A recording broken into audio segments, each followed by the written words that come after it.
Assalamualaikum warahmatullahi wabarakatuh. Perkenalkan, nama saya Muhammad Farid Norusikin. Saya calon guru penggerak angkatan 11 dari Kabupaten Rembang, Jawa Tengah. Pada video kali ini, saya ingin menunjukkan video aksi nyata saya dalam memberikan diseminasi budaya positif di lingkungan sekolah saya, yaitu di SMP Negeri 3 Rembang. Selamat menyaksikan.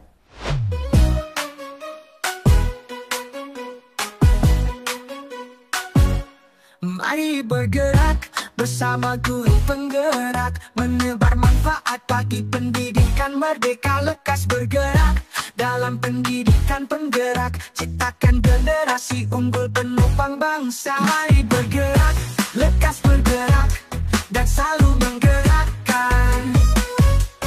Mari bergerak, lekas bergerak, dan selalu menggerak. Assalamualaikum warahmatullahi wabarakatuh. Yang terhormat Bapak Kepala SMP Negeri 3 Rembang, yang diwakili oleh Bapak Humas Bapak Sakroni SPD, yang kami hormati Bapak Ibu Guru SMP Negeri 3 Rembang. Puji syukur kehadirat Allah Subhanahu wa Ta'ala yang telah memberikan rahmat, hidayah dan inayahnya, sehingga kita semua dapat berkumpul hari ini dengan keadaan sehat walafiat dalam acara aksi nyata diseminasi budaya positif di SMP Negeri 3 Rembang. Salawat serta salam tidak lupa kita haturkan kepada Nabi Muhammad SAW yang kita tunggu syafaatnya di hari akhir nanti. Terima kasih juga kepada para hadirin yang telah meluangkan waktunya untuk hadir pada acara aksi nyata diseminasi budaya positif di SMP Negeri 3 Rembang. Saya selaku pembawa acara akan membacakan susunan acara hari ini. Yang pertama, pembukaan. Yang kedua, sambutan kepala sekolah yang diwakili oleh Humas SMP Negeri 3 Rembang. Pemaparan materi atau presentasi, tanya jawab dan tanggapan dari peserta. Acara terakhir adalah kesimpulan dan penutup. Untuk membuka acara hari ini, marilah kita buka dengan bacaan basmalah bersama-sama. Bismillahirrahmanirrahim.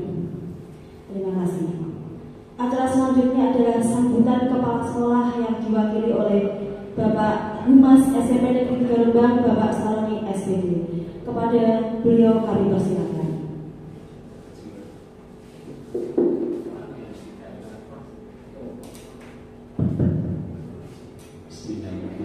Assalamualaikum warahmatullahi wabarakatuh.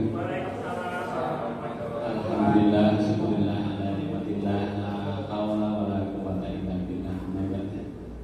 Bapak Ibu yang saya hormati, Bapak Farid selaku narasumber dalam aksi nyata diseminasi budaya positif yang siang ini kelihatan ceria karena sedang melaksanakan tugas persiapan CIGB. Mudah-mudahan sukses, amin. Pertama-tama marilah kita panjatkan syukur kehadirat Allah Subhanahu wa Ta'ala yang Maha Kuasa, yang pada siang hari ini kita masih diberikan kesempatan kenikmatan dalam ikut atau mengikuti acara diseminasi pendidikan positif. Mudah-mudahan kehadiran kita semua ini membawa banyak manfaat, terutama untuk diri kita masing-masing dan lebih luas lagi untuk anak didik kita di SMP Negeri 3 Rembang. Berikutnya salawat salam kita sanjungkan kepada Nabi Agung Muhammad Rasulullah SAW yang insyaallah kita harapkan syafaatnya mulai dari dunia hingga sampai akhir zaman ini. Bapak Ibu yang saya hormati, atas nama institusi lembaga SMP Negeri 3 Rembang, saya mengucapkan terima kasih dan memberikan penghargaan dan setinggi-tingginya kepada teman kita, kepada Pak Farid yang telah berhasil mengikuti CGB dan saat ini sampai pada aksi nyata diseminasi diseminasi budaya positif. Mudah-mudahan acara siang ini nanti bisa berjalan dengan lancar dan membawa manfaat kepada kita semua, bisa lebih membawa berkah kepada narasumbernya, Pak Farid. Bapak Ibu yang saya hormati, mari kita ikuti acara diseminasi pada siang hari ini secara sungguh-sungguh dengan penuh rasa ikhlas dan tanggung jawab untuk apa istilahnya mencari ilmu bahwa teman kita Pak Farid yang telah lebih dahulu melaksanakan CGP yang di SMP 3 adalah yang ketiga ya, setelah Bung Caca dan Bung Nita kemarin. Mudah-mudahan Bapak Ibu guru yang lain yang masih muda, yang masih berusia belum expired masih bisa mengikuti CGP dan insya Allah nanti akan ada manfaat dan keberkahan setelah teman-teman semua mengikuti CGP. Seperti kami yang usianya sudah kurang dari 10 tahun mengajar itu tidak diperkenankan mengikuti CGP, walaupun pada akhirnya akhir-akhir ini diperbolehkan. Terus kadung rasa-rasa ini. Tetapi tidak apa-apa, mungkin Bapak Ibu yang lain walaupun sudah senior tapi masih bisa diberikan kesempatan untuk mengikuti CGP dan pengajar praktik. Sekali lagi saya ucapkan terima kasih dan penghargaan yang setinggi-tingginya pada Pak Farid.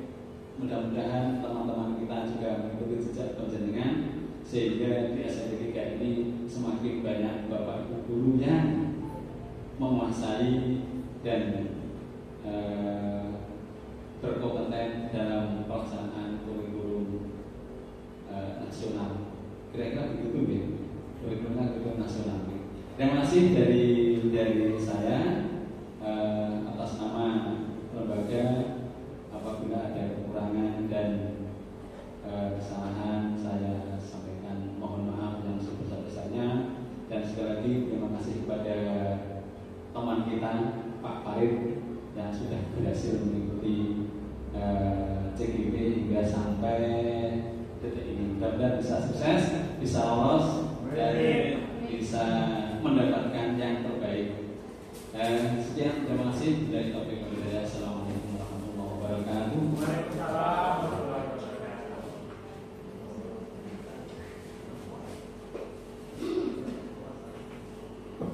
Terima kasih Bapak Sa'adi atas sambutannya. Acara selanjutnya yaitu pemaparan materi atau presentasi mengenai aksi nyata diseminasi budaya positif di SMP Negeri 3 Rembang oleh Bapak Muhammad Farid Rozikin. Kepada beliau kami persilakan.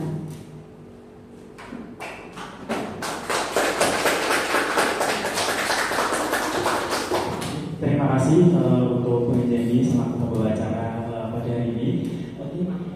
Bismillahirrahmanirrahim. Assalamualaikum warahmatullahi wabarakatuh. Waalaikumsalam warahmatullahi wabarakatuh. Yang pertama-tama saya ucapkan terima kasih kepada Bapak Ibu guru telah meluangkan waktunya dan sedikit kesediaan panjenengan berbagai hati panjenengan untuk bisa mengikuti kegiatan pada hari ini, yaitu adalah diseminasi budaya positif. Ya, terima kasih telah membantu proses saya dalam pendidikan guru penggerak sehingga saya bisa apa yang saya dapatkan dari pendidikan guru penggerak itu bisa saya imbaskan kepada jenengan semua. Jadi di sini yang ingin saya imbaskan adalah tentang budaya positif yang nantinya itu bisa kita terapkan di sekolah kita tercinta. Oke, Bapak Ibu langsung saja untuk pelaksanaannya nih saya ingin memaparkan materi selanjutnya. Sebelumnya saya meminta ucapkan terima kasih lagi yang sebesar-besarnya bahwa alhamdulillah saya dapat lolos dan mengikuti pendidikan guru penggerak ini di angkatan yang ke-11 ya. Saya doakan juga setelah saya nanti mungkin ada pendidikan guru penggerak angkatan 12 bisa teman-teman yang sejawatnya di SMP 3 Rembang bisa mengikuti jejak saya, mengikuti jejaknya Bu Mina dan Bu Caca yang lebih dulu menjadi guru penggerak. Seperti itu ya Bapak Ibu ya. Kita berdoa bersama-sama supaya di SMP 3 Rembang ini banyak guru penggeraknya biar nanti dalam menerapkan budaya positif itu kita selaras dan sampai nanti anak-anak juga bisa efektif ingin melaksanakan budaya positif di SMP 3 Rembang. Nah, tentunya kita di sini adalah berbau positif juga ya. Nah, sebelum untuk pemaparan materi, yuk kita permainan dulu. Setuju dulu Bapak Ibu? Setuju ya. Nah, nama permainannya adalah yuk senyum selama 30 menit ya. Jadi kita ini sesuai dengan materi 30 detik, mohon maaf ya. Mohon maaf ya, 30 detik Bapak Ibu ya. Jadi karena sesuai dengan materinya itu adalah budaya positif. Nah, semoga apa yang kita mainkan ini yuk kita senyum selama 30 detik ini, aura positif kita keluar pada pagi hari ini sehingga kita bisa menerima materi tentang budaya positif pada hari ini itu dengan penuh semangat. Setuju Bapak Ibu? Jadi ya, yuk mari kita berdiri semua yuk. Kalau bisa nanti berhadapan ya Bu ya. Nanti yang belum dapat pasangan mungkin bisa langsung masuk ke saya aja nggak apa-apa di depan. Jadi nanti berhadapan Bapak Ibu. Silakan nanti saya minta tolong untuk Bu Ejani untuk stop buat sampai 30 detik ya Bu ya. Nanti kalau selesai nanti kita selesai gitu ya. Jadi permainan ini juga bisa Bapak Ibu nanti terapkan ketika mungkin pembelajarannya Bapak Ibu itu di jam yang terakhir ya. Jadi ngatur-ngaturnya anak. Jadi ini bisa menjadikan simulasi untuk anak agar lebih semangat lagi dan memunculkan aura positifnya. Gitu ya Bapak Ibu ya. Jadi kita mulai ya. Sudah siap Ibu stopwatchnya? Sudah ya. Jadi nanti silahkan Bapak Ibu berhadapan senyum ya. Bisa kelihatan giginya aja nggak apa-apa. Jadi senyum yang lebar. Jadi biar aura positifnya terpancar. Gitu ya siap ya. Oke 1, 2, 3 senyum. Dilihat Ibu, dilihat stopwatchnya ya.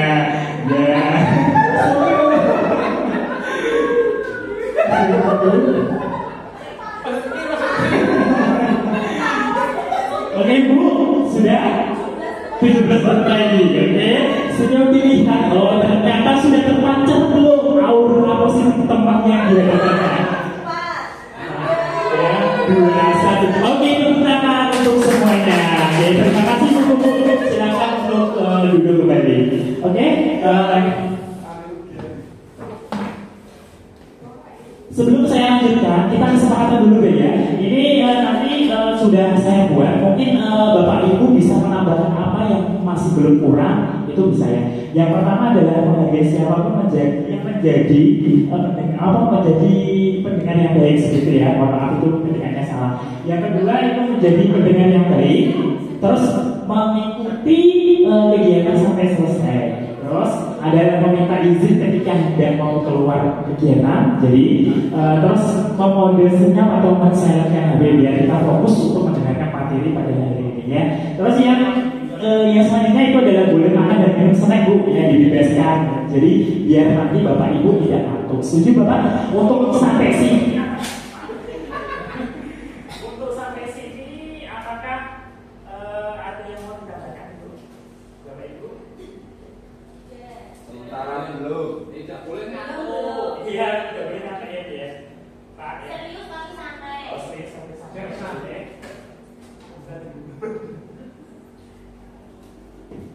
Oke, ya mohon maaf nanti ada kesalahan teknik. Oke, jadi itu ya, jadi serius sama santai, tidak boleh ngantuk. Apalagi yang mau ditambahkan Bu? Yang mau ditambahkan apa lagi? Sudah cukup? Sudah cukup ya. Oke, terima kasih dari kesepakatan yang kita sudah sepakati.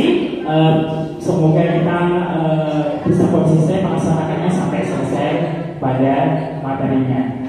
Oke, yang selanjutnya. Jadi yang ingin saya imbaskan untuk hari ini tentang materi budaya positif adalah yaitu sebelum saya lanjutkan, mungkin ada yang tahu, mungkin ada yang saya ingin tahu pemahamannya tentang budaya positif. Mungkin ada yang bisa berpendapat. Mungkin Pak Roni, apa yang dimaksud dengan budaya positif? Budaya positif berarti melaksanakan tugas sesuai dengan tupoksi, berarti itu ya. Mungkin ada yang lain dari Bapak Ibu, mungkin Pak Agus.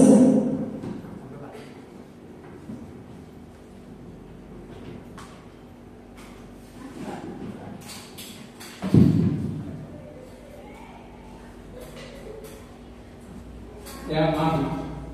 Budaya positif menurut saya itu kebiasaan yang baik. Nah, yang baik ya kalau kita di sekolah atau yang menunjang pembelajaran di sekolah. Di rumah ya tentunya yang baik yang menunjang di rumah apa gitu. Itu menurut saya.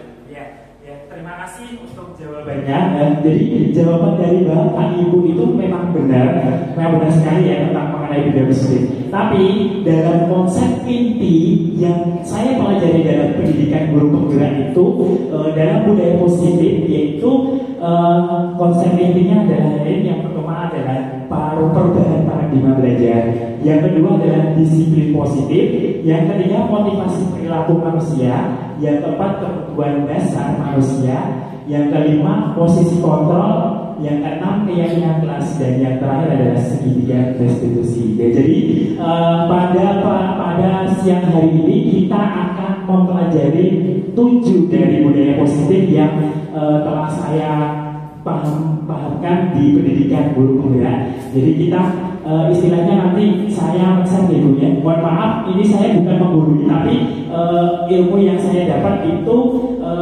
mungkin bisa membuat panjenengan semua itu menjadi lebih paham tentang budaya positif itu apa dan bisa menerapkannya di sekolah tercinta kita, yaitu SMP Negeri 3 Rembang. Ya, setuju Bapak Ibu ya? Setuju ya? Oke. Untuk yang selanjutnya adalah paradigma belajar ya.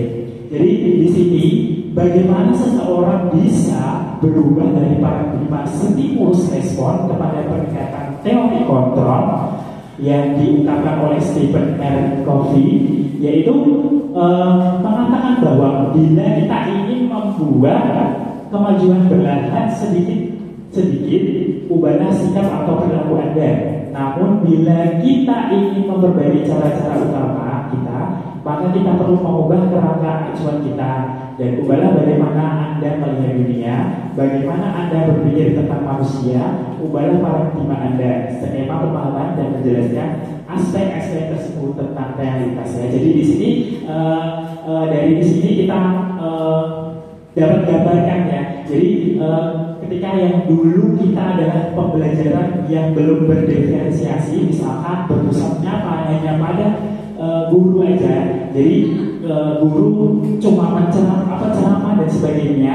Nah, sekarang adalah kita pahamkan bahwa kita sepakati bahwa pendidikan untuk di masa yang sekarang itu harus berpusat pada murid, seperti itu.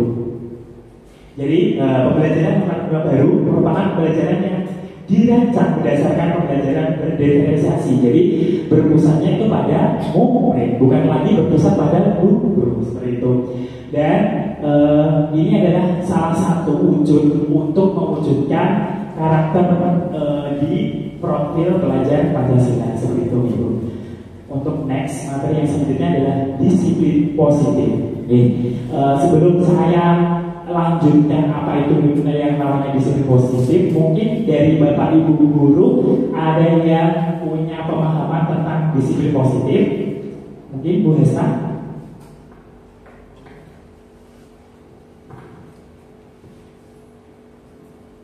Menurut saya disiplin positif itu artinya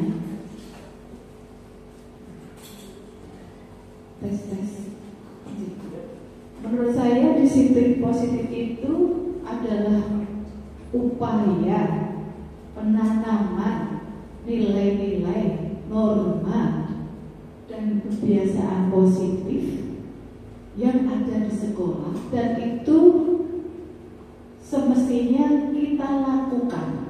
Jadi sudah sesuai dengan kesepakatan kita bahwa itu merupakan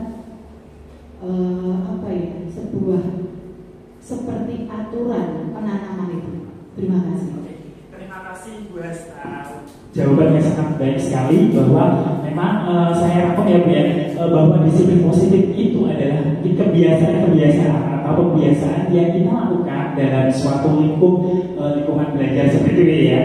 Untuk yang selanjutnya next. Nah, berarti disiplin positif itu merupakan suatu cara penerapan disiplin yang mengajarkan anak untuk bertanggung jawab dan menumbuhkan kesadaran dari dalam dirinya, yaitu tentang nilai-nilai kebajikannya. Jadi nilai-nilai kebajikan itu kita acukan pada profil pelajar Pancasila yang dimensinya itu ada apa aja Bu? Beriman dan bertakwa kepada Tuhan Yang Maha Esa. Terus apa lagi? Ya, berakhlak mulia, berkebudayaan global, terus gotong royong, mandiri, kreatif, dan bernalar kritis. Oke, terima kasih. Nah, itu yang diharapkan tujuannya. Jadi disiplin positif itu lebih ke arah disiplin diri yang dapat mengontrol diri dalam melakukan segala tindakan. Jadi kita sebagai seorang pendidik itu tidak bisa mengontrol anak itu sendiri kalau anak sendiri itu tidak bisa mengontrol dirinya sendiri. Seperti itu. Jadi dapat membuat murid itu memahami dan menyadari berdasarkan motivasi internal. Jadi tidak karena paksaan, tapi di dalam dirinya itu sudah sadar bahwa apa yang dilakukannya itu, apa yang dia ingini itu merupakan adalah disiplin positif yang harus diterapkan. Seperti itu. Untuk next, nah di sini merupakan unsur utama ya Bu ya, terwujudnya positif. Nah jadi, oke, langsung aja. Nah ini yang sudah kita 6 karakter dalam profil pelajar Pancasila ini. Ketika semua warga sekolah sudah menerapkan disiplin positif, mudah-mudahan dari 6 karakter yang ada dalam profil pelajar Pancasila itu dapat terwujud ya. Jadi kita bersama berkolaborasi ya Bapak Ibu ya, berusaha mungkin suatu saat nanti bisa terwujud semuanya ya. Untuk yang selanjutnya next. Nah, untuk yang selanjutnya adalah motivasi perilaku manusia. Ya, jadi setelah paradigma, setelah disiplin positif, kita menuju ke motivasi perilaku manusia. Oke, Bapak Ibu, untuk perilaku motivasi perilaku manusia itu ada 3. Yang pertama itu adalah untuk menghindari ketidaknyamanan atau hukuman. Yang kedua, untuk mendapatkan imbalan atau penghargaan dari orang lain. Yang selanjutnya itu adalah untuk menjadi orang yang mereka inginkan dan menghargai diri sendiri dengan nilai-nilai yang mereka percaya. Jadi dari ketiga itu, mana mungkin sebelum saya mana yang mungkin itu adalah motivasi eksternal. Ayo Bapak Ibu dulu. Yang manakah yang menurut Anda atau panjenengan itu yang termasuk motivasi eksternal? Eksternal. Berarti 2 ya, 2 sama. Ayo 2 sama. Ya 1. Ya jadi merupakan motivasi eksternal itu adalah dari yaitu nomor 1 yaitu untuk menghindari ketidaknyamanan atau hukuman. Yang kedua adalah untuk mendapatkan imbalan atau penghargaan dari orang lain. Itu adalah termasuk eksternal ya. Jadi untuk yang saya jelaskan untuk yang pertama, menghindari ketidaknyamanan atau hukumannya. Ketika anak menaati peraturan atau melakukan disiplin positif, tapi dia itu mempunyai embel-embel karena ini peraturan kalau tidak ditaati berarti mendapatkan hukuman atau konsekuensi. Jadi perilaku yang motivasi yang dia dapat berarti secara eksternal, bukan dari dalam dirinya sendiri. Jadi anak itu atau peserta didik itu berarti merasa dia itu kalau melanggar berarti saya dapat hukuman, berarti saya menghindari aja biar saya tidak dapatkan hukuman. Jadi saya berarti perilaku motivasi yang mendukung dia itu adalah motivasi eksternal. Nah, begitu juga dengan yang mendapatkan imbalan atau penghargaan dari orang lain. Jadi ketika misalkan ini saya gambarkan ke Bapak Ibu guru ya, misalkan kalau datang tepat waktu ke sekolah, ya terlambat terus, kepala sekolah memberikan penghargaan. Jadi nanti kalau dari Bapak Ibu guru yang datang tepat waktu di sekolah, saya memberikan penghargaan, misalkan ya Bu ya, ada hadiah. Berarti perilaku yang Ibu Bapak Ibu lakukan itu berarti atas dasar dari apa? Imbalan dan penghargaan. Itu termasuk eksternal atau internal Bu? Eksternal ya. Jadi merasa eksternal. Dan untuk tingkatan yang paling tinggi yaitu adalah yang ketiga, yaitu untuk menjadi orang yang mereka inginkan untuk menghargai diri sendiri dengan nilai-nilai yang mereka percaya. Jadi dari dalam dirinya sudah tahu walaupun tidak ada peraturan, walaupun tidak ada imbalan, jadi dari dalam hati sang baliknya tahu walaupun saya nggak dapat penghargaan, saya tidak ada peraturan seperti itu, saya tetap datang terlambat karena saya sebagai seorang pendidik. Berarti seorang pendidik itu harus mencontohkan peserta didiknya agar dapat ditiru, gitu ya, semacam itu ya. Jadi dari dalam sang baliknya sudah paham, saya sebagai pendidik saya harus datang tepat waktu ke sekolah tanpa harus adanya imbalan dan peraturan yang menginginkan, gitu ya. Paham Bu? Paham ya? Alhamdulillah. Jadi ada 3 perilaku manusia. Jadi ketika kita nanti pada suatu saat menemukan kasus atau menangani kasus anak, kita lihat dulu perilaku motivasi yang ada atau yang diyakini pada saat itu. Kita bisa menjelaskan. Jadi ketika menjelaskan atau menangani kasus itu bisa memacu dari perilaku atau motivasi perilaku manusia seperti ya. Untuk yang selanjutnya. Yang selanjutnya adalah hukuman konsekuensi restitusi. Nah, sebelum saya lanjutkan, ada yang punya gambaran hukuman itu apa sih? Ayo, Bu Halim coba. Hukuman menurut Anda itu apa? Ya. Menurut saya hukuman itu berarti peraturan yang bersumber pada, misalkan kalau di sekolah berarti peraturan sekolah, ketika ada aturan itu dilanggar berarti hukuman itu akan dilaksanakan. Menurut saya itu. Sekali Bu ya. Terus untuk kita abaikan dulu yang restitusi ya, karena restitusi nanti di akhir materi itu ada. Jadi untuk hukuman tadi sudah dijelaskan oleh Bu Halim, ternyata ada aturan yang berlaku ya, yang harus ditaati dan jika melanggar berarti mendapatkan sanksi hukuman. Untuk yang konsekuensi ada yang bisa membantu menjawab konsekuensi apa? Coba menurut jadikan konsekuensi.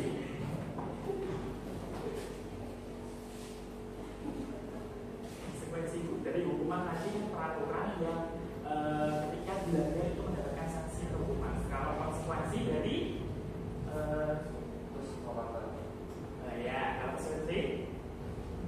kalau konsekuensi itu apakah hal yang disepakati secara bersama?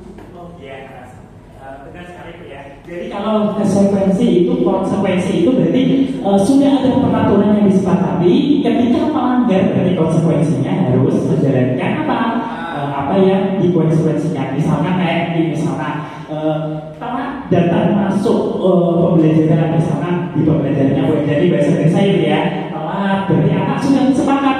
Konsekuensinya apa ini? Berarti membaca puisi misalkan gitu ya, seperti itu konsekuensinya. Jadi kita pahamkan ya antara hukuman dan konsekuensi itu ada perbedaan pengertian seperti itu. Nah di sini ya bersifat, kalau hukuman itu bersifat tidak terencana atau tiba-tiba ya. Jadi ketika karena memang tidak ada kesepakatan itu ya, ketika anak telah datang berarti otomatis secara spontan kita yang melihatnya berarti melaksanakan hukuman, ya benar atau tidak? Berarti secara tiba-tiba. Untuk konsekuensi itu disiplin yang dalam bentuk konsekuensi itu sudah terencana ya, seperti tadi yang saya bilang sudah ada peraturan yang sudah disepakati. Jadi kalau melanggarnya berarti apa? Mendapatkan konsekuensi yang harus dikerjakan seperti itu. Benar ya Bu ya. Saya pakai ini aja.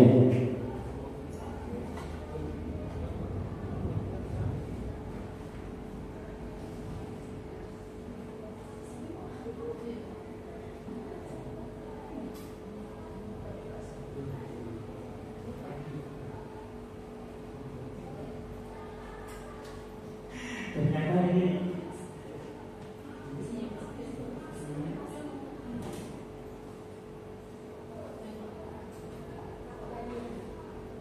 ya, ini misalkan nanti lebih dulu ya Pak, yang komplainnya ternyata error. Yang pertama, menurut Anda mencatat ini soal yang menghadiri panjenengan semua. Yang pertama yaitu mencatat 100 kali di dalam buku kalimat saya tidak akan terlambat lagi karena terlambat sekolah itu termasuk hukuman apa konsekuensi? Hukuman ya. Hukuman apa konsekuensi? Hukuman, dan jawabannya adalah konsekuensi ya, karena memang ketika tadi saya bilang misalkan nanti ada yang telat dalam pembelajarannya Bu Endari, itu sudah disepakati bahwa kalau telat berarti membaca puisi ya Pak, begitu juga dengan kayak ini. Terus yang kedua, lari mengelilingi lapangan basket 2 kali karena terlambat hadir di sekolah, termasuk hukuman atau konsekuensi? Hukuman ya, karena dia merasa telat dan itu secara tiba-tiba berarti langsung hukum. Terus yang selanjutnya, membersihkan coretan yang dibuat di meja tulis. Meja tulis maksudnya meja, itu termasuk hukuman atau konsekuensi? Konsekuensi, benar sekali. Murid diminta untuk push up 15 kali karena tidak menggunakan masker ke sekolah, termasuk hukuman atau konsekuensi? Hukuman ya, benar sekali. Mengganti kertas tugas teman yang telah dicoret-coret, itu adalah hukuman atau konsekuensi? Konsekuensi. Yang selanjutnya, berjemur di lapangan basket pukul 12 siang karena ngobrol dengan teman, termasuk hukuman atau konsekuensi? Hukuman, benar sekali. Murid diminta bertelanjang kaki sepanjang hari karena tidak menggunakan sepatu warna hitam sesuai peraturan sekolah, hukuman atau konsekuensi? Hukuman, tepat sekali ya. Terus kemudian berdiri di depan kelas sambil mengangkat kaki satu karena tidak bisa menjawab pertanyaan, termasuk hukuman atau konsekuensi? Hukuman, benar sekali. Apa? Hukuman apa konsekuensi? Konsekuensi. Yang terakhir, kehilangan 10 menit jam istirahat untuk mengerjakan tugas karena terlambat datang dan tertinggal pelajaran selama 10 menit. Konsekuensi. Jadi Bapak Ibu sudah paham ya apa yang dimaksud dengan hukuman itu, apa yang dimaksud dengan konsekuensi. Paham Pak? Bapak Ibu? Paham ya? Alhamdulillah. Jadi kita pahamkan bersama-sama. Oh ternyata konsekuensi itu seperti ini dan hukuman itu seperti ini. Jadi saya ingatkan kembali bahwa hukuman itu secara tiba-tiba jadi dilakukan, tapi konsekuensi itu adalah sudah terencana atau kesepakatan seperti itu ya. Nah untuk yang selanjutnya adalah kebutuhan dasar manusia. Nah yang selanjutnya, jadi untuk kebutuhan dasar manusia ini, jadi kita sebelum menangani kasus anak, jadi jangan untuk menjadi posisi kontrol yang langsung menghukum, tapi kita tahu dulu kebutuhan dasar apa yang mungkin belum terpenuhi di peserta didik kita. Misalkan yang sering ya kasus untuk penanganannya itu adalah anak sering terlambat sekolah. Jadi nanti jangan langsung Bapak Ibu misalnya langsung menghukum anak, kamu harus hukum, kamu dan sebagainya dan ini, kamu sering terlambat, bagaimana kamu Bapak Ibu kamu tahu? Nah itu adalah sebuah pertanyaan yang memang tidak dapat menstabilkan identitas si anak, gitu ya. Jadi sebelumnya kita pahami dulu apa kebutuhan dasarnya manusia, ya. Jadi kita tanya kebutuhan dasar dia, kita pantau, kita analisis kebutuhan dasar mereka itu yang belum terpenuhi, kayak gitu ya. Jadi kebutuhan dasarnya manusia itu, nah di sini sebelum saya lanjutkan kebutuhan dasar manusia itu ada berapa? Jadi ketika seorang murid melakukan suatu perubahan yang bertentangan dengan nilai-nilai kebajikan, berarti atau melanggar peraturan, hal itu sebenarnya karena mereka gagal memenuhi kebutuhan dasar mereka. Jadi mungkin ada kebutuhan dasar mereka yang belum terpenuhi. Jadi mereka itu melakukan apa? Menyimpang dari nilai-nilai kebajikan atau tindakan positif yang dilakukan. Seperti itu tadi contohnya adalah terlambat sekolah. Mungkin kita tanya dulu, kenapa kok terlambat sekolah? Dulu mana? Mungkin misalkan ada beberapa kebutuhan dasar yang belum dipenuhi. Misalkan saya baru sarapan jam sekian Pak, ibu saya baru makan, kalau kayak saya tidak sarapan, berarti otomatis saya itu gampang lemas dan sebagainya, sehingga saya merasa mudah sakit. Nah itu adalah, jadi apa kebutuhan apa yang perlu dia penuhi? Berarti apa? Bertahan hidup. Karena manusia itu kebutuhan dasarnya yang pertama adalah bertahan hidup, yaitu butuh makan dan minum. Nah di sini ya Pak ya. Nah kebutuhan bertahan hidup yang pertama. Yang kedua adalah kasih sayang dan rasa diterima atau kebutuhan untuk diterima. Yang ketiga adalah pengusahaan kebutuhan pengakuan atas kemampuan. Yang keempat kebebasan. Yang kelima adalah kematangan. Jadi ada 5 kebutuhan dasar yang Bapak Ibu harus pahami mulai dari sekarang ya Bu ya, setuju ya? Bapak Ibu setuju ya? Jadi harus pahamkan ya. Jadi ketika ada anak yang melanggar peraturan atau mungkin melanggar atau menyimpang tindakan positif atau nilai-nilai kebajikan, perlu kita gali dulu apa sih kebutuhan dasar mereka yang belum terpenuhi. Nah, untuk yang selanjutnya ada studi kasus Pak. Nah, di sini studi kasusnya seperti ini. Ibu Zulekha, guru wali kelas 9H, sedang bingung menghadapi ulah salah satu murid di kelasnya yang bernama Tommy. Beberapa anak telah mengeluhkan Tommy yang seringkali meminta bekal makan siang mereka dengan paksa. Jadi walaupun ini ilustrasi, saya yakin ada mungkin dari Bapak Ibu guru menemukan kasus seperti ini ya Bu ya. Jadi bahkan siang dengan paksa. Jika Anda menghadapi situasi seperti Ibu Zulekha, apa yang akan Anda lakukan menurut Anda? Kira-kira apa alasan Tommy ya itu tadi salah ketik. Tommy melakukan hal itu. Nah, kita analisis bersama-sama ya Bapak Ibu ya. Untuk yang kasus pertama. Nah, untuk kasus yang pertama yaitu karena ia lapar dan orang tuanya tidak membawakan bekal ya makan siang, maka kebutuhan dasar yang sedang berusaha dipenuhi Tommy adalah kebutuhan untuk bertahan hidup karena dia memang lapar mungkin dan dia tidak uang saku sama bapak ibunya, berarti otomatis dia ingin memenuhi kebutuhannya yaitu dengan cara apa? Biar saya makan, aku meminta paksa makanan yang ada temanku. Misalkan kebutuhan dasar, misalkan anak kalau diberikan misalkan itu ya, suatu contoh diberikan bekal makan siang nasi goreng terus setiap hari dan itu berjalan sampai 1 bulan, merasa bosan kan? Bosan ya? Jadi dia itu pengen variasi apa? Jadi bapak ibunya juga harus tahu bahwa oh ternyata aku bosan ya, sakulah kayak nasi goreng terus padahal kan seharusnya bervariasi, lebih bervariatif kayak gitu. Nah jadi itu mereka Tommy ini berarti meminta paksa temannya karena makanan teman-temannya itu bervariasi berbeda-beda. Nah itu ya jadi paham ya. Jadi kita harus menganalisis atau mengidentifikasi ternyata anak ini pasti ada kebutuhan dasarnya yang belum dipenuhi. Yang selanjutnya yaitu alasan Tommy yang kedua, yaitu karena dia merasa senang temannya memperhatikan dia. Nah, ketika temannya melaporkan tindakannya itu pada gurunya dan gurunya memberitahu orang tuanya, sehingga orang tuanya jadi memperhatikan dia, maka kebutuhan dasar yang sedang dipenuhi Tommy adalah kebutuhan akan kasih sayang. Ini kita harus tahu. Kenapa kok malah tambah terkadang anak yang dilaporkan malah senang? Aku senang melaporkan dan bilang Anda. Karena apa? Kebutuhannya dia itu pengen kasih sayang dari orang tuanya. Ketika orang tuanya anaknya jangan salah. Jadi ketika anak yang memang pembangkang dia melakukan kesalahan itu pasti ada kebutuhan dasar yang belum terpenuhi. Salah satunya adalah kasih sayang dari orang tua.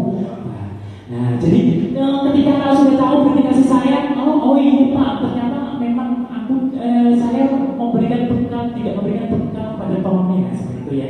Jadi kita harus tahu informasi terkadang kolaborasi dengan orang tua itu sangat penting sekali karena kita dapat informasi dari di rumah. Karena apa? Pendidikan yang paling utama itu adalah di dalam keluarga. Jadi kita cuma sebatas di dalam sekolah kalau anak pulang selesai. Jadi otomatis yang memang benar-benar yang bisa mengontrol atau memantau anak di rumah itu adalah orang tua. Nah, jadi itu ya Bu, sampai di sini udah paham? Paham ya, alhamdulillah. Untuk yang alasan Tommy yang ketiga itu adalah karena temannya jadi takut dengan dia dan menurut keinginannya. Maka kebutuhan Tommy sedang berusaha memenuhi kebutuhannya dasarnya adalah kekuasaan. Nah, ini banyak sering kita jumpai ya Bu ya di kelas Bapak Ibu ya. Banyak anak yang otoriter ketika mengancam temannya kalau tidak melaksanakan apa yang dia lakukan, berarti dia mendapatkan apa? Bulian. Itu ya betul ya. Sering menjumpai ya betul. Seperti ini alasannya kekuasaan. Dan ini bisa Bapak Ibu manfaatkan ketika dia mempunyai kekuasaan dalam kelas.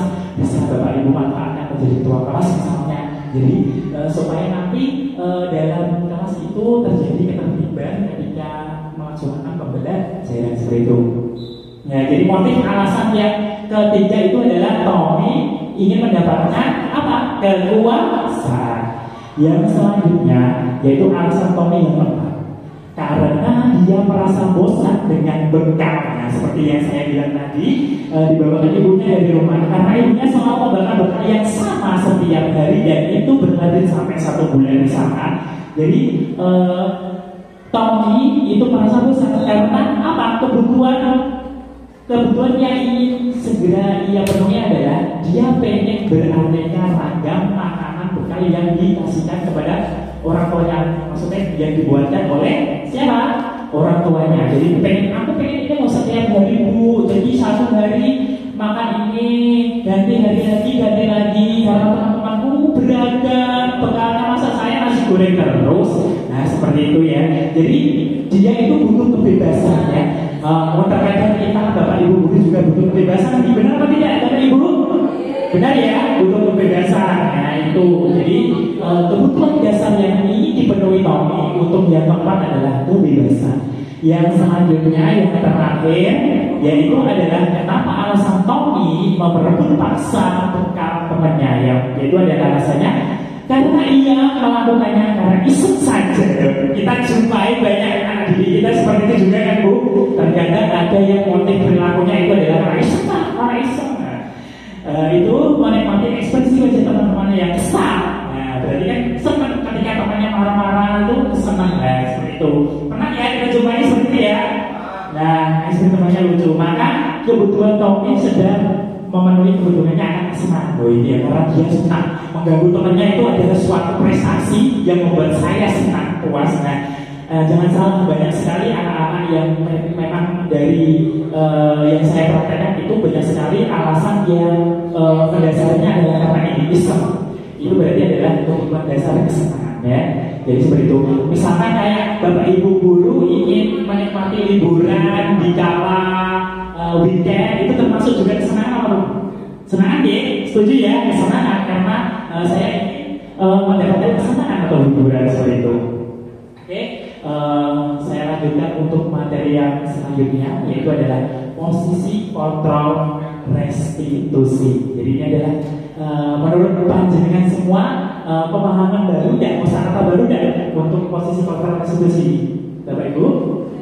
Baru ya, kita pahamkan bersama-sama ya. Jadi apa yang saya konsep dari pembelajaran ini saya dapatkan, saya bisa menyampaikan kepada Bapak Ibu guru itu adalah suatu hal yang sangat saya senangi karena jadi ilmunya itu tidak dari saya saja tapi bisa memberikannya kepada Ibu sehingga Bapak Ibu sehingga dapat diterapkan di kelasnya atau di sekolahnya. Seperti itu. Nah, untuk posisi kontrol restitusi itu, jadi di sini ada melalui serangkaian riset dan berdasarkan pada teori kontrol yang dikemukakan oleh Dr. William Glasser, dosen yang berkesimpulan ada 5 posisi kontrol yang diterapkan oleh seorang guru. Yang pertama adalah sebagai guru sebagai penghukum. Yang kedua adalah guru sebagai pembuat rasa bersalah. Yang ketiga adalah guru sebagai peran yang keempat adalah guru sebagai pemantau, dan yang kelima adalah guru sebagai manajer. Bapak Ibu, kita sebelum saya lanjutkan pemaparan materi tentang posisi kontrol restitusi ini, kita simak video terlebih dahulu ya Bapak Ibu ya. Di sini ada sebuah video yang bisa memahamkan panjenengan semua untuk memahami posisi kontrol restitusi. Apakah panjenengan itu sudah merasa melakukan dari beberapa 5 posisi kontrol, misalkan sebagai penghukum atau mungkin pembuat bahasa besar atau sebagai teman atau pemantau? Berarti selama ini biar paham, oh iya, jadi selama ini itu saya melakukan posisi yang guru sebagai penghukum. Saya sering menghukum murid saya, Pak. Berarti kan saya berarti di posisi yang sebagai penghukum. Nah, apa aja sih seperti itu posisinya? Kita lihat, kita simak video bersama-sama ya Bapak Ibu ya. Setuju? Setuju.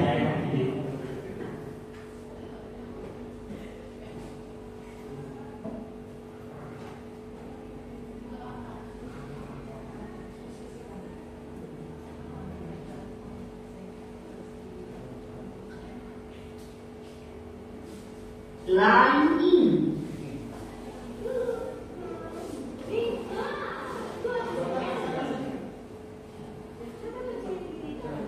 Benar ya, karena hidupnya nggak premium jadi iklannya, mohon maaf.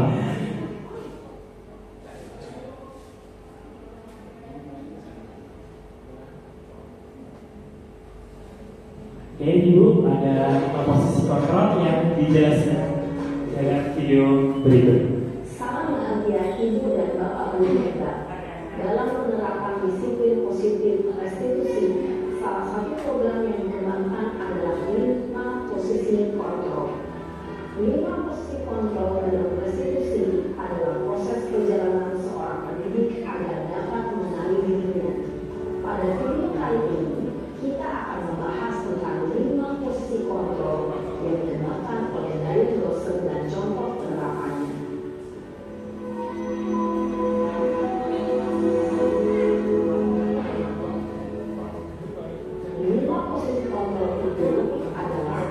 Satu, posisi penghukum. 2, posisi pembuat merasa bersalah. 3, posisi teman. 4, posisi pemantau atau monitor. Dan 5, posisi manajer. Untuk lebih memahami kelima posisi tersebut, mari kita saksikan kasus Naren yang terlambat hadir 20 menit di sekolah dan melihat bagaimana kelima posisi kontrol dalam menghadapi masalah tersebut. Ini dicontohkan berikut tindakannya seperti ini ya Bapak Ibu, mohon disimak.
Posisi penghukum biasanya berbicara dengan nada tinggi, menghardik, menunjuk-nunjuk, menyakiti, dan menyindir. Hukuman bisa berupa fisik maupun psikis.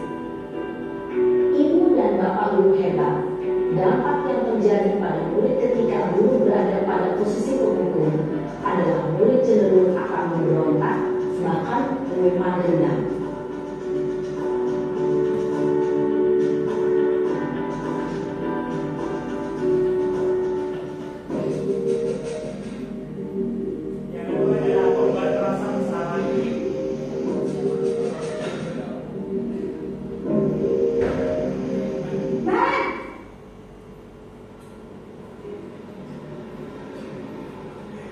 Ibu. Naren, kamu kenapa terlambat lagi, nak? Ya Tuhan, Naren, kamu senang ya bikin ibu susah ya? Kalau kamu terlambat lagi, nanti ibu yang ditegur bapak kepala sekolah, nak. Disangka ibu tidak bisa membina kamu. Duh, gimana ini? Maaf, Bu. Duh, Gusti Naren, kamu suka ya kalau ibu tegur bapak kepala sekolah? Terus, sekarang ibu harus tulis apa ini di buku absen? Ini kamu sudah sering terlambat loh. Ibu harus apa coba? Maaf, Bu. Maaf sekali. Ya sudah, lain kali jangan bikin ibu susah lagi ya, nak ya. Ibu tidak akan kuat lagi kalau kamu gini terus. Bisa jantungan kalau ibu tegur bapak kepala sekolah. Sana cepat ke kelas. Maaf ya, Bu. Maaf sekali. Posisi membuat rasa bersalah berbicara dengan nada tenang, cenderung lembut. Namun kata-kata yang diutarakan membuat murid merasa menjadi orang yang gagal, memandang buruk dirinya sendiri, merasa tidak berharga, dan tidak sanggup membahagiakan orang lain. Ketika guru mengambil posisi pembuat rasa bersalah, murid akan menganggap dirinya yang bersalah dan ia akan menyimpan emosi negatif tersebut di dalam dirinya.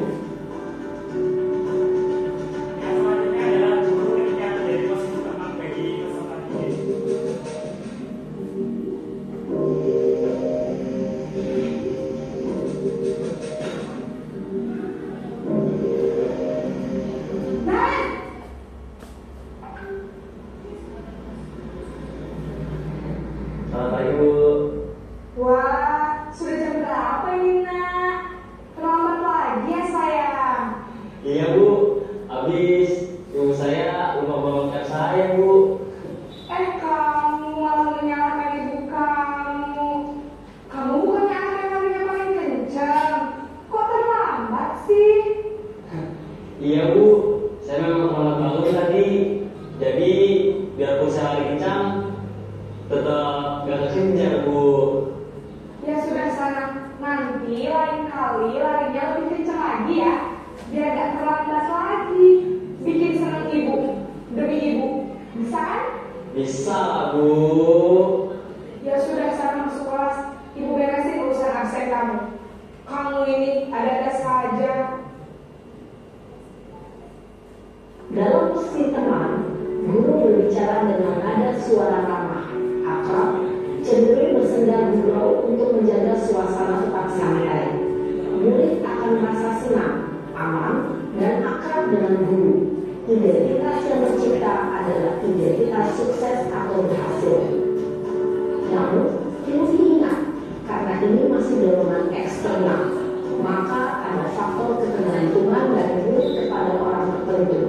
Di sini, guru absennya, sehingga di lain waktu, murid bisa berperilaku baik, namun hanya kepada orang-orang tertentu saja.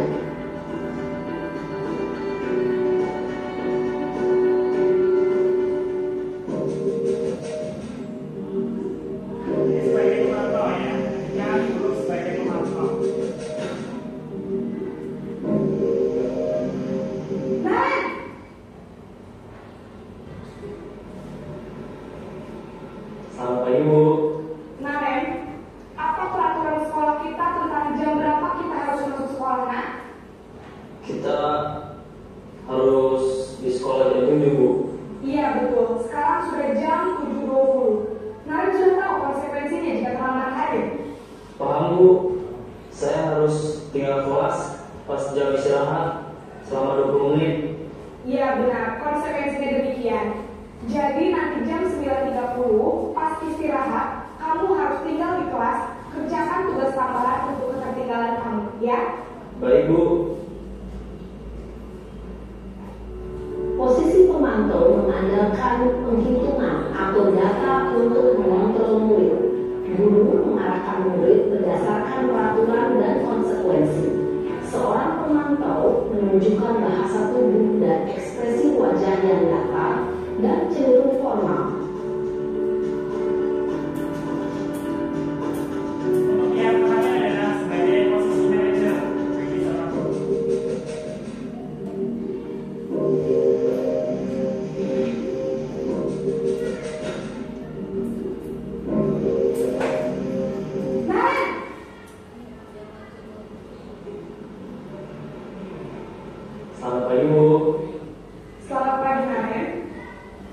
Bu, saya terlambat. Iya, sekolah masuknya jam 7, sekarang sudah jam 7.20.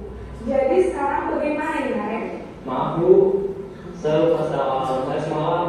Baiklah, menurut kamu, keyakinan sekolah yang mana yang perlu kamu tingkatkan? Menghargai diri sendiri dan orang lain mungkin ya Bu. Setuju. Jadi, apakah Naren meyakini prinsip saling menghormati tersebut? Iya Bu, saya meyakininya. Apakah Naren bersedia memperbaiki masalah keterlambatan ini? Bersedia Bu. Bagaimana kamu akan memperbaiki masalah keterlambatan ini? Saya akan coba untuk tidak lupa menyetel alarm saya Bu. Baik, kalau Naren lupa menyetel alarm di rumah, ada orang yang kira-kira bisa bantu mengingatkan tidak? Ada Bu, kakak saya, Kak Emma. Ada lagi selain Kak Emma? Selain Kak Emma, ada ibu saya. Baik, jadi yang mengingatkan Naren adalah Kak Emma dan ibu kamu ya? Kira-kira akan mulai setel alarm kapan nih, Naren? Setelah pulang sekolah, akan segera saya lakukan. Baik, jadi Naren akan setel alarm untuk bangun besok pagi dan akan diingatkan oleh kakak dan ibunda Naren ya? Ada lagi yang mungkin perlu dilakukan, Naren? Agar tidak terlambat bangun lagi. Tidak ada Bu. Baik, Naren. Terima kasih untuk kerjasama kamu. Sekarang kamu perlu kembali ke kelas untuk belajar. Baik Bu, terima kasih. Posisi manajer adalah posisi kontrol yang disarankan untuk membimbing murid memiliki sikap disiplin yang positif, yaitu murid yang mandiri, bertanggung jawab, dan dapat memecahkan masalah.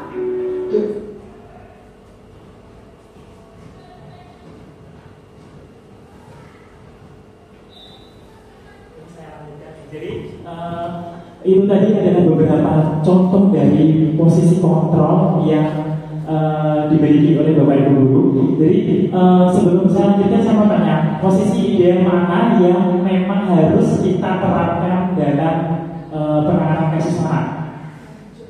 Ya, posisi sebagai manajer. Ya, betul sekali Bapak Ibu. Jadi ketika kita menyelesaikan kasus anak itu, kita harus menjadi posisi kontrol, yaitu adalah sebagai seorang manajer. Jadi ada keterkaitan antara hubungannya dengan benar ya Bapak Ibu. Nah, jadi posisi kontrol posisi yang ideal adalah posisi manajer. Jadi ini ada hubungannya dengan yang namanya segitiga restitusi. Nah, saya lanjutkan, masih ada dua materi ya, saya ringkas ya. Untuk di keyakinan sekolah. Oke, sebelum saya lanjutkan, yaitu adalah mengapa keyakinan kelas, mengapa bukan peraturan kelas. Ada yang bisa menjawab? Mungkin Bu Eka.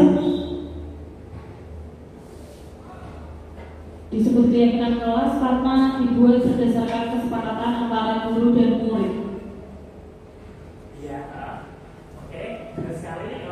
Jadi apa yang disampaikan oleh Bu Eka itu adalah keyakinan kelas itu berarti melalui kesepakatan dengan murid.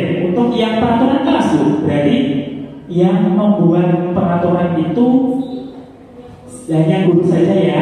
Jadi ketika misalkan saya kembalikan lagi ke Bapak Ibu Guru, ketika ada mungkin kepala sekolah memberikan peraturan kepada Bapak Ibu Guru yang memang tidak dibuat melalui kesepakatan, apakah Bapak Ibu Guru menaati peraturan itu? Ya, biasanya nggak sama semua, tidak ada kesepakatan kosong kayak gini cucu mati dulu ada peraturannya tiba-tiba mengikat ya seperti itu ya. Jadi di sini keyakinan kelas adalah atau sekolah, keyakinan sekolah atau keyakinan kelas berupa pernyataan universal yang mudah diingat dan dipahami dan harus diterapkan di lingkungan sekolah seperti itu ya. Jadi yang selanjutnya keyakinan seseorang akan lebih memotivasi seseorang dari dalam atau tadi yang saya jelaskan di awal, yaitu adalah motivasi prinsip dari dalam anak. Jadi lebih tergerak dan bersemangat untuk menjalankan keyakinan daripada hanya sekedar mengikuti serangkaian peraturan tertulis tanpa makna. Jadi murid-murid pun demikian, mereka perlu mendengarkan dan memahami arti sesungguhnya tentang peraturan-peraturan yang diberikan. apa nilai-nilai kebajikan yang dibalik peraturan tersebut, apa tujuan utamanya, dan menjadi tidak tertarik atau takut sehingga hanya sekedar mengikuti serangkaian peraturan-peraturan yang mengatur mereka. Kita kembalikan lagi ke motivasi perilaku manusia tadi ya, karena dia melakukan peraturan mungkin karena motivasinya itu dari dalam eksternalnya karena adanya hukuman dan konsekuensi. Tapi kalau dalam keyakinan kelas itu adalah keyakinan yang sudah disepakati yang ingin dijalankan oleh yang memunculkan motivasi dari dalam dirinya seperti itu. Nah, yang terakhir adalah segitiga restitusi. Untuk penjelasan untuk melalui keyakinan kelas yang sudah saya buat itu nanti saya bisa share ke Bapak Ibu masing-masing ya. Contoh saya ketika memberikan keyakinan kelas pada anak, saya tampilkan sebentar saja Bapak Ibu ya. Ya nanti Bapak Ibu tahu gambaran ketika prosedur untuk melakukan keyakinan kelas.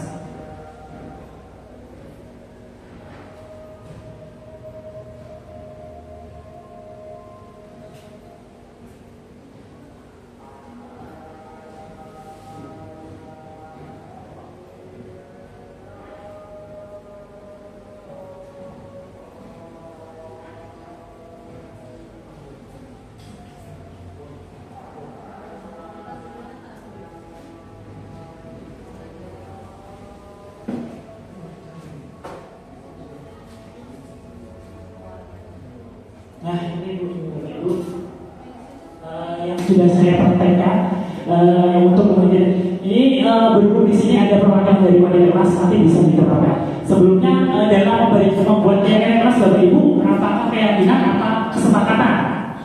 Kesepakatan ya. Jadi ini ada pemahaman baru buat Bapak Ibu yang terutama untuk wali kelas dalam membuat keyakinan kelas. Nah di sini yang pertama adalah kita memahamkan prosedurnya dan kita memahamkan keyakinan kelas dulu. Apa sih yang dimaksud dengan keyakinan kelasnya? Jadi nanti mungkin bisa mengenalkan dalam keyakinan kelas itu ada beberapa nilai-nilai kebajikan yang universal yang mudah diingat anak-anak. Contohnya misalkan kedisiplinan. Nah, kedisiplinan ini bisa nanti Bapak Ibu jelaskan apa sih yang dimaksud dengan disiplin itu apa aja tindakan positif yang dilakukan. Misalkan tidak datang telat ke kelas, misalkan ya. Nah, tidak datang ke kelas itu nanti saya jelaskan lagi. Jadi pemahaman, jadi kemarin itu saya memberikan pemahamannya dan memberikan gambar-gambar. Yang gambar-gambar itu adalah beberapa tindakan positif yang dilakukan. Ya, jadi anak paham. Jadi saya tanyakan nilai apa sih yang terkandung dalam tindakan ini. Nah, anak ada yang bisa menjawab, oh nilai kedisiplinan Pak, karena saya dari kata-kata berarti itu termasuk nilai kedisiplinan. Nah, seperti itu. Jadi seperti itu. Yang selanjutnya adalah menuliskan pendapat mereka. Jadi setelah memberikan pemahaman pada anak bahwa keyakinan kelas itu seperti apa, jadi anak kita berikan kesempatan untuk mencurahkan pendapatnya. Mungkin kalau dengan diskusi kelompok bisa, tapi saya kemarin dengan mereka setelah diskusi dengan saya menuliskan di suatu lembar itu yang namanya post-it itu lah ya. Untuk itu saya tanggalkan seperti itu. Nah di sini ya penekangan dalam anak kelas. Jadi semua itu setelah saya memberikan gambaran, mereka itu menempelkannya sesuai apa yang dia pendapatkan. Saya tempelkan di depan. Nanti setelah itu ada yang mau disepakati. Jadi kita tinjau ulang apakah ada beberapa tindakan atau nilai yang memang itu sama. Nah kita seragamkan menjadi satu. Terus kita pilih beberapa nilai yang akan disepakati. Jadi nanti kalau sudah kesepakatannya itu nanti ditempel lagi di kertas yang lain. Jadi kesempatan atau keyakinan yang kita sepakati itu adalah ini. Nah, jadi untuk memvalidasi agar keyakinan kelas itu disepakati adalah dengan cara nanti anak action ke depan untuk menandatangani itu ya. Jadi itu dianggap resmi bagi mereka. Nah, jadi suatu saya katakan lagi bahwa keyakinan kelas itu tidak ada hukuman dan konsekuensi seperti itu. Nah kemudian saya buat posternya, saya bawa kalau memang kurang jelas. Jadi saya membuat poster, jadi saya mungkin atau mungkin nanti di banner juga nggak apa-apa. Jadi kayak gini. Jadi nanti bisa dipasang di dalam kelasnya masing-masing. Jadi anak itu mengingat. Nah jadi ketika mereka melakukan kesalahan, nilai atau keyakinan kelas apa yang mau didengar dia seperti itu, jadi dia paham. Jadi ini bisa memunculkan motivasi intrinsik dalam diri seorang peserta didik bahwa apa yang dilakukannya itu adalah salah dan harus diperbaiki. Seperti itu ya Bapak, contohnya seperti ini. Yang selanjutnya, nah saya ingin memberikan umpan balik juga ketika mereka sudah melakukan kelas, usahakan mereka memberikan umpan balik pada kita. Jadi nanti kita buat evaluasi kita setelah ternyata keyakinan ini harus kita laksanakan seperti itu. Ini ya umpan baliknya seperti ini contohnya. Nah selesai. Dan untuk yang terakhir Bapak, kita langsung kasih.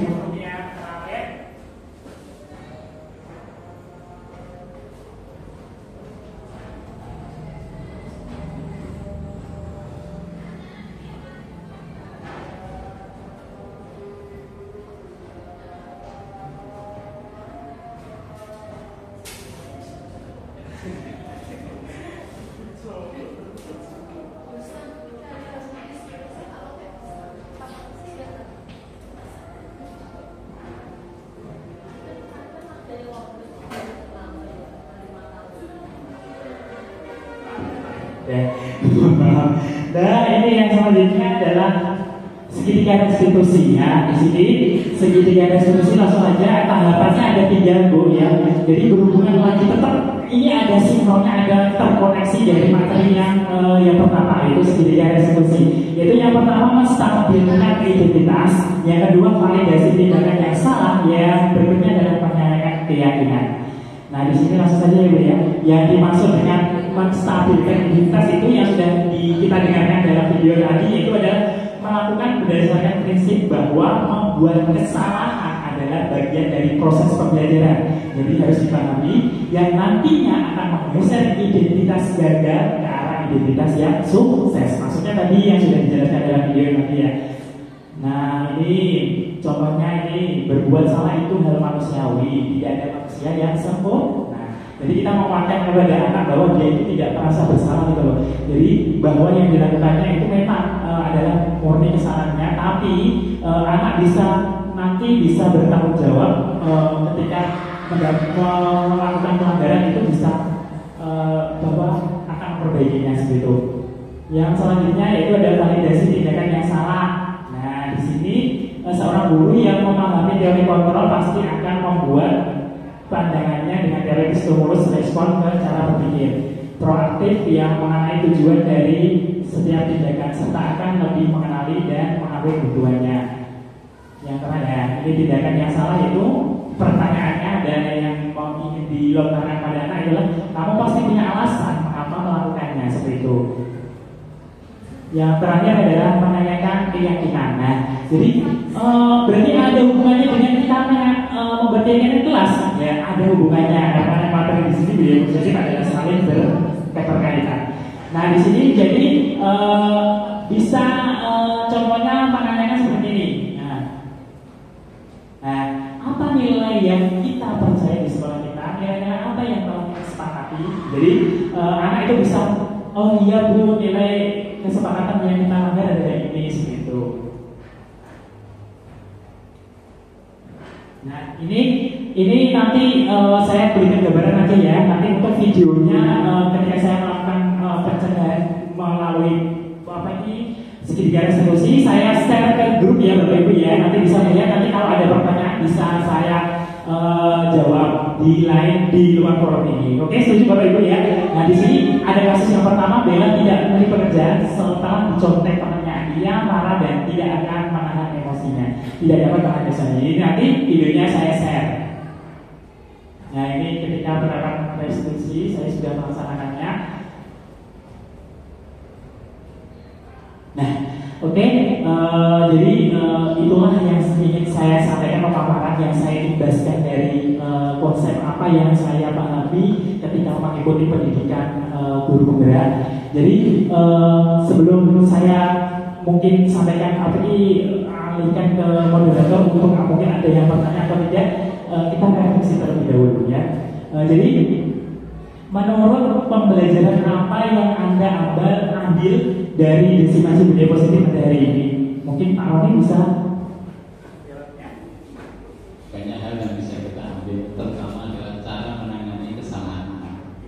kita akan mengambil yang terbaik, terutama posisi kita sebagai manajer. Tepat sekali ya Pak Fahri. Berarti memperhatikan betul bahwa seorang guru yang ideal itu harus memiliki posisi kontrol, yaitu sebagai manajer. Ya, terima kasih Pak. Yang kedua adalah rencana apa yang kita lakukan atau tidak lanjut setelah mengikuti Desimasi Budaya Positif pada hari ini. Mungkin Pak Agus, apa yang Anda rencanakan?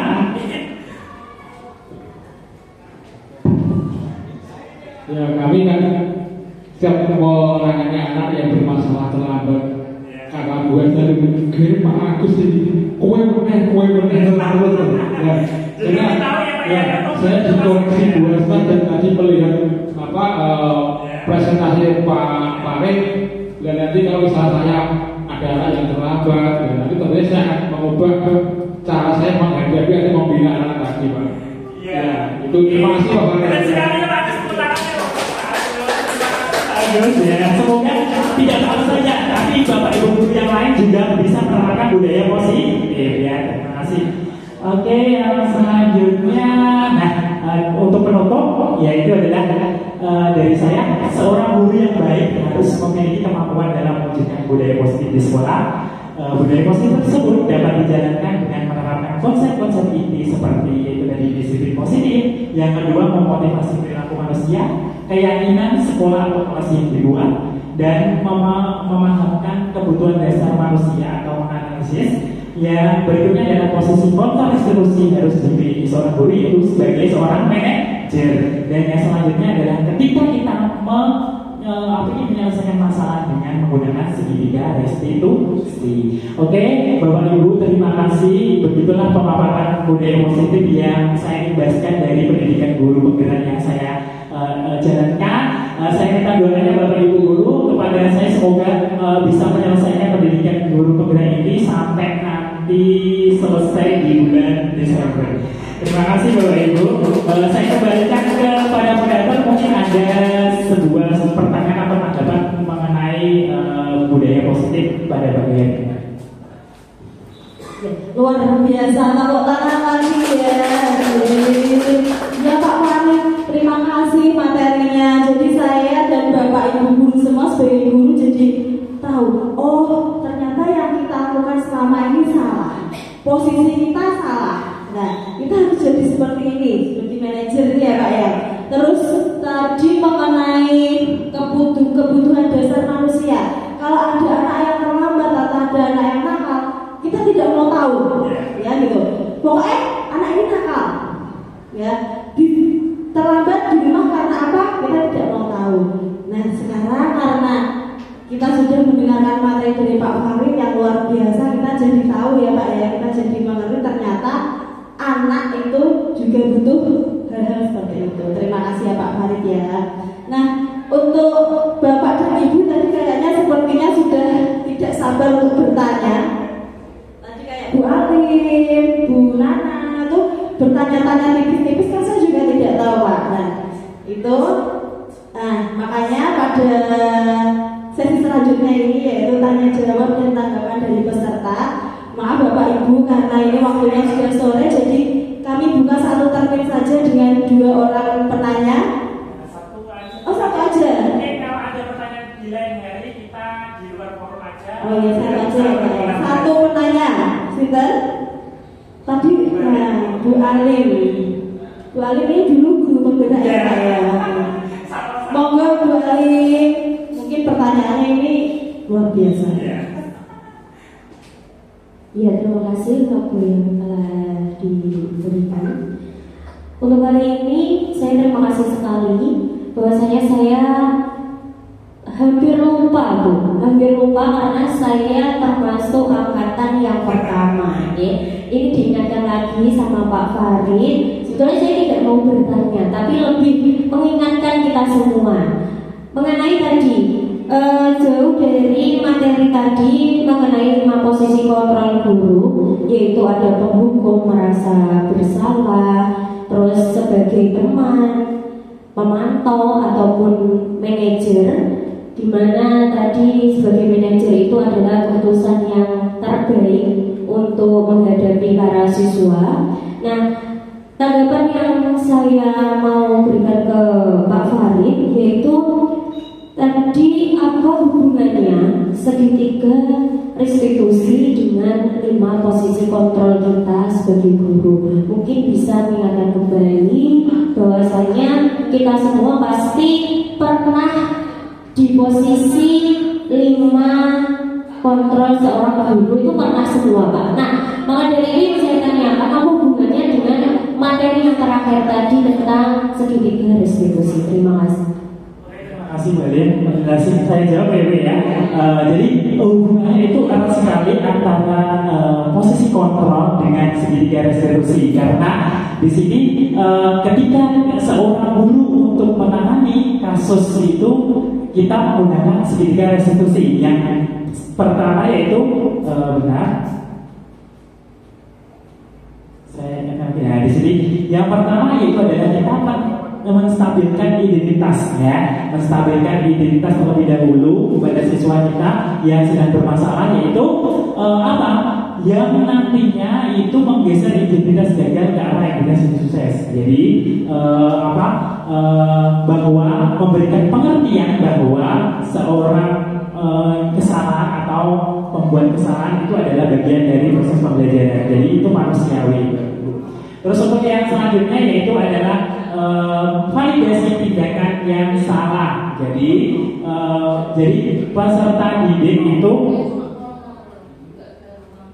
tidak akan misalkan pertanyaan-pertanyaan dan tantangan yaitu adalah pasti punya alasan mengapa melakukannya. Jadi kita ingatkan kembali kenapa sih anak kok melakukan kesalahan ini, biar mereka berpikir oh iya ternyata saya merasa kayak gini itu ada alasannya dan sebagainya. Jadi tidak, kita sebagai seorang guru itu tidak selalu menyalahkan anak. Jadi kalau kita dampaknya kalau ketika guru itu menyalahkan anak selalu, itu berarti otomatis dia itu merasa paling bersalah dan tidak enggan untuk memperbaiki dirinya, karena dianggap setiap mungkin bahkan semua guru bahwa kamu itu salah, kamu tuh selalu melanggar, kenapa sih kok melakukan, tanpa adanya analisis bahwa itu adalah suatu kebutuhan yang memang yang ada kebutuhan yang memang belum terpenuhi. Jadi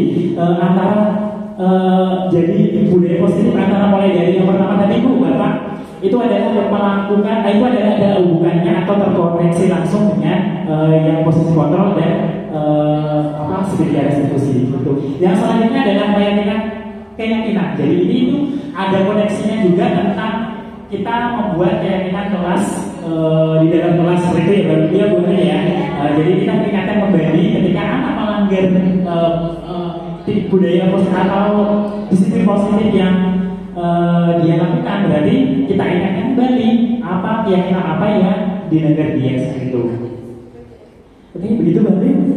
Ya, Bapak Ibu sudah cukup? Ya, saya kembalikan lagi ke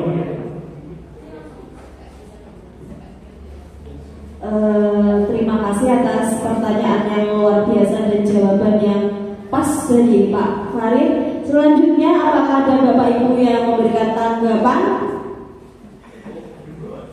Bu Hesta, saya persilakan Bu Hesta memberikan tanggapan. Terima kasih atas waktu yang diberikan. Yang pertama, terima kasih sekali Bapak Farid bahwa kami semua Bapak Ibu guru hari ini mendapatkan hal yang luar biasa. Yang pertama. Yang kedua, saya yakin bahwa dominasi budaya positif. Mohon maaf ya. Mohon maaf ini kesalahan teknik.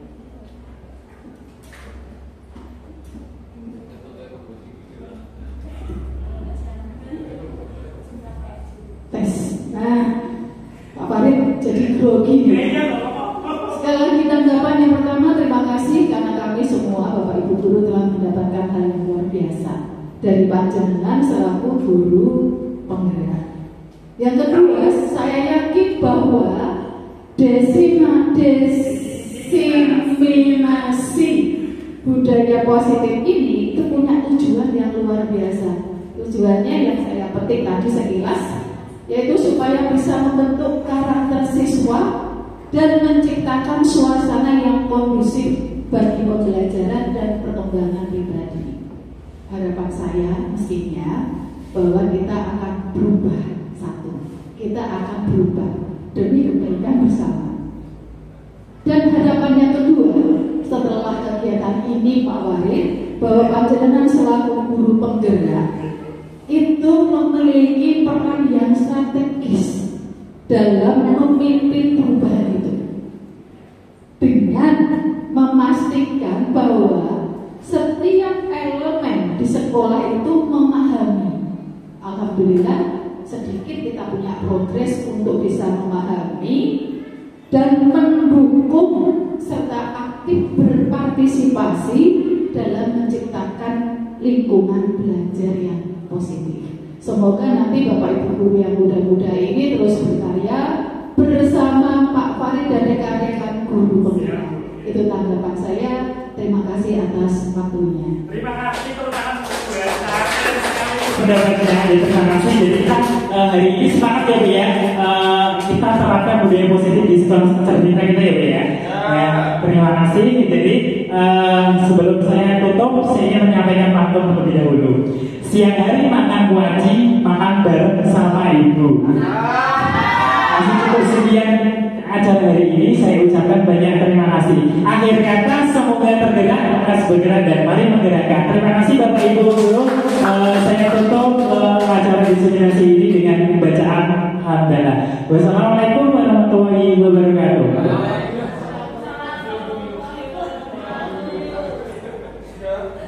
Terima kasih Pak Farid, sudah ditutupkan. Saya simpulkan dulu ya Bapak Ibu ya sebentar ya. Kesimpulan dari apa yang saya dengan Pak Farid itu, peserta diseminasi adalah model bagi terciptanya budaya positif. Guru, staf sebagai model di sekolah, wali murid sebagai model di rumah. Jadi harus ada kolaborasi dan komunikasi yang baik demi terciptanya budaya positif yang berasal dari motivasi intrinsik anak-anak kita. Sekian dari kami. Terima kasih atas perhatiannya. Wassalamualaikum warahmatullahi wabarakatuh.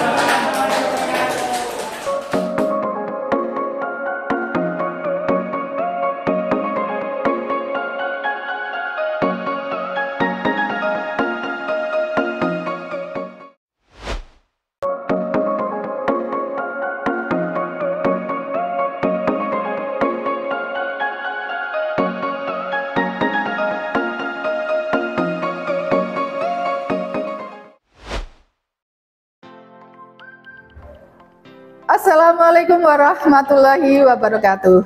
Saya Ibu Hasta Winari, guru bahasa Inggris dari SMP Negeri 3 Rembang. Saya teman sejawat dari Bapak Muhammad Farid Nurosikin, CGB Angkatan 11 dari Kabupaten Rembang. Alhamdulillah, hari ini saya sudah mengikuti diseminasi materi budaya positif dari Bapak Farid. Dan saya sangat senang mendapatkan materi tersebut, terutama budaya positif, yaitu 5 posisi kontrol. Di antaranya yang paling ideal adalah posisi kontrol guru sebagai manajer, yaitu cenderung bersikap kolaboratif dengan siswa untuk mencari solusi atas masalah perilaku siswa. Mudah-mudahan saya bisa menjadi guru di posisi manajer ketika menangani kasus perilaku siswa saya, agar dapat menjadi mandiri dan bertanggung jawab atas perbaikan yang dilakukannya. Terima kasih Bapak Farid, semoga menjadi guru penggerak yang hebat. Wassalamualaikum warahmatullahi wabarakatuh. Halo, perkenalkan nama saya Anjan Yakti Mahanani, guru bahasa Indonesia dari SMP Negeri 3 Rembang. Saya adalah rekan sejawat Bapak Muhammad Farid Rozikin. Hari ini saya telah mengikuti diseminasi budaya positif bersama Pak Farid, salah satu calon guru penggerak Angkatan 11 tahun 2024.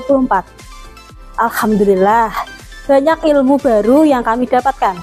Dan ada hal yang sangat berkesan bagi kami, yang yaitu tentang praktek segitiga restitusi, bagaimana membangun kesadaran anak supaya bisa memperbaiki diri. Semoga kami bisa menerapkan ilmu dari Pak Farid. Dan untuk Pak Farid, semangat terus. Semoga sukses menjadi guru penggerak. Terima kasih. Wassalamualaikum warahmatullahi wabarakatuh. Demikian video aksi nyata saya dalam memberikan diseminasi budaya positif di lingkungan sekolah saya. Semoga dapat menginspirasi semuanya. Akhir kata, semoga tergerak, lekas bergerak, dan mari menggerakkan. Wassalamualaikum warahmatullahi wabarakatuh.